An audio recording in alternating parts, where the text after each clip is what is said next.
Welcome back. You're watching the news on Headlines now. Well, Chennai Commissioner of Police Ndtv-Hindu today appeared in the Madras High Court for the hearing on a contempt petition filed by a resident of Chennai Nagar. Now, the petitioner alleges that both the cops and the corporation had failed to stop the public rallies at Pullareddy Avenue, which is thickly populated. T. Rajendran, Commissioner of Police, was questioned following a contempt petition filed by Arput Raj on failing to adhere to an earlier order of the Madras High Court. The Commissioner of Police and corporation officials have been asked to file a counter on why the public rallies at Pullareddy Avenue at Chennai Nagar could not be stopped or brought within the Madras High Court guidelines. Pullareddy Avenue பொறுத்த வரையில மக்கள் நிறைஞ்ச பகுதி அது மாலை நேரத்துல மிகவும் ரொம்ப அதிகமா இருக்கும். அந்த நேரத்துல கூட்டம் போடக்கூடாதுன்னு சொல்றோம். பக்கத்துல வந்து ஸ்கூல் இருக்கு. மேல்நிலை பள்ளி பெண்கள் இருக்கு, ஆண்கள் இருக்கு. சாதாரணமா பிரீமியர் ஸ்கூல் ரெண்டு கார்ப்பரேஷன் இருக்காங்க. ஸ்கூல் இருக்கு. ரெண்டாவது பிரைவேட் ஸ்கூல் இருக்கு. பக்கத்துல பெண்களுடைய பிரசவ விடுதி இருக்கு கார்ப்பரேஷன் அது கூட. அந்த கார்ப்பரேஷனுடைய அந்த சவுண்டுக்கு அது போச்சுன்னா ஒரு அதிர்ச்சி ஏற்படும். ஒரு பிரசவ வேதனையில கஷ்டப்படக்கூடிய பெண்களுக்கு அதிர்ச்சி ஏற்படும்போது ஒரு மாதிரி மனநிலையே பாதிக்கப்படலாம். அதனால தான் வேண்டான்றதுக்கு தடை பண்ணணும்ன்ற government. The top cop was also questioned by the judges about bus day celebrations, bike racing and other trends which affect normal life. However, the question of finding an alternative site for political rallies will be answered by the authorities before March 11th, when the case is posted for further hearing. 12/6/2008 AK Ganguly Chief Justice bench Madras High Court bench வந்து பொது இடத்துல meeting போடுறதுக்கு மக்கள் தடையாறாங்க. அது வந்து ஒரு 7 guidelines மாதிரி issue பண்ணுறாங்க.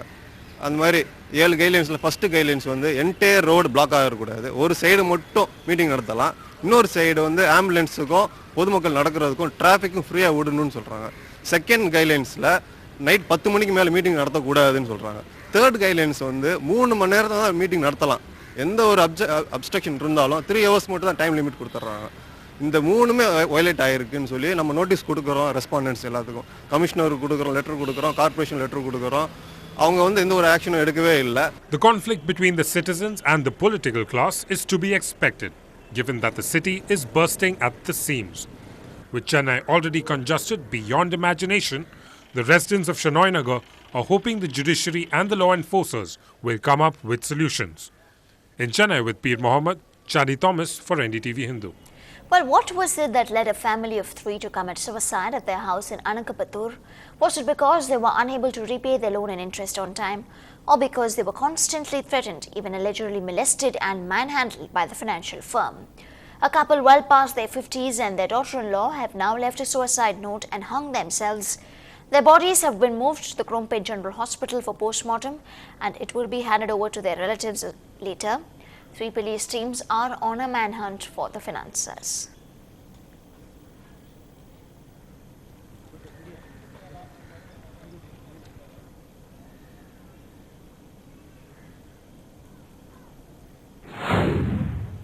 மூணு நாள் மேலே தான் சார் வந்துட்டு போனாங்க. அப்பா நல்லா தான் சார் பேசிட்டு இருந்தாங்க. திடீர்னு நேற்று நைட்டு ஃபோன் வருது சார். சாவில் எனக்கு என்னமோ மர்மமாக தான் சார் இருக்குது. Well, the ruling DMK government has suffered a major blow legally, courtesy the Supreme Court. The Apex Court today has stayed the proposed elections to the Tamil Nadu Upper House, asking why there was a hurry in holding elections if it were not held for so many years. Interestingly, the Supreme Court's ruling comes after the go-ahead for the Upper House in the state was given by the Parliament.